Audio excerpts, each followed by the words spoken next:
We were docking at our family farm in Untitled in the year 2000, which was 3,800 stock units. It belonged to my two brothers, my sister and I. We realised that it wasn't viable to sustain the four of us. We said, well, why don't we pool our resources, put everything together and go big. We've always worked together as a whānau. The next step, I suppose, was to go into business together. For us to have become successful like we have, it involved us being honest, having a common goal, and I do think it was respect for each other. Collectively now we own around 4,000 hectares, and within that 4,000 hectares we're farming 37,000 stock units. So the first task we had to undertake was to actually put our two properties on the market. Then we moved to Mangaroa, but in that time we still hadn't secured any finance. Well, our vendor Peter Grieve, he knew that we were having difficulty getting the funding. The best thing for everyone to have a bit of surety was to lease Mangaroa to us for 12 months. In 2001, we purchased Mangaroa. Mangaroa Station, it's 1,506 hectare sheep and beef property. We run 12,500 stock units. We run 6,200 Romney Perrindale ewes, 2,000 replacement ewe lambs, 70 rams, 500 breeding cows and 400 Angus heifers as well. Challenges of farming in this country is the climate, topography. We've got gorges at one end of the farm. The scale of it, it's 15 k's across. I enjoy most about being on Mangaroa for the atmosphere. It's very family orientated and you're very much involved pretty much from day one. I'm very proud of Barton making the finals of the Ahuwhenua trophy. It's a big step for them to put themselves out there, I think, and benchmark themselves against other people. And it's a nationwide competition, and I think good on them. I'm rapt about it.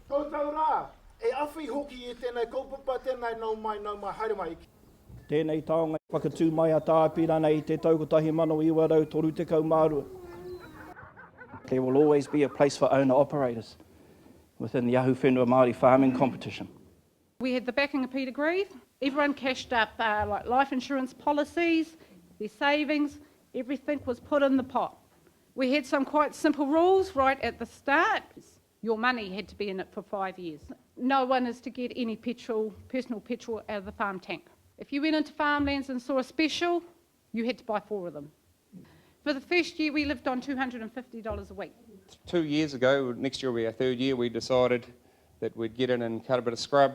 So we cut the farm to 3 blocks and we've allocated $100,000 a year to get into that. The business, one of its key objectives is to be economically and environmentally sustainable. The engine room of the financial performance of Mangaroa is around the sheep production. Through the Ahuwhenua has been a great thing for the business to sit back and analyse themselves. When we first came here, because we were broke and we needed cash flow all the time, you know, a 5-year-old ewe's worth $20 more in November than she is in January, and we needed the lambs gone as well, so that was the start of our thing, and we've just improved. We used to get about 110% lambing out of it. We'll do 140 now out of our earlies. It spreads our risk. We actually have 3 lambings. We have those earlies the first week of November. The main ewes, they'll be the 7th of April, and the hoggets 7th of October. So we're 70% sheep, 30% cattle. You can see a couple of scrub bushes on a knob there, and the country sort of changes colour. That's the boundary fence. I am completely against digging holes and burying stuff in it, because at the end of the day it always rises to the top. We are very proactive, as in putting things in nice tidy piles and then finding out where that can go for the appropriate disposal. It's a fascinating area with a wonderful river flowing throughout the district. A river which is the largest catchment in the Ahuwhenua is the Rukaturi. The river leaps over the Taringa Falls, which are some 100 feet high. Barton and Nukuhia's journey towards ownership of Mangaroa has been inspirational. It shows the power and strength of whānau support. In terms of the station itself, impressed by the condition and quality of the stock.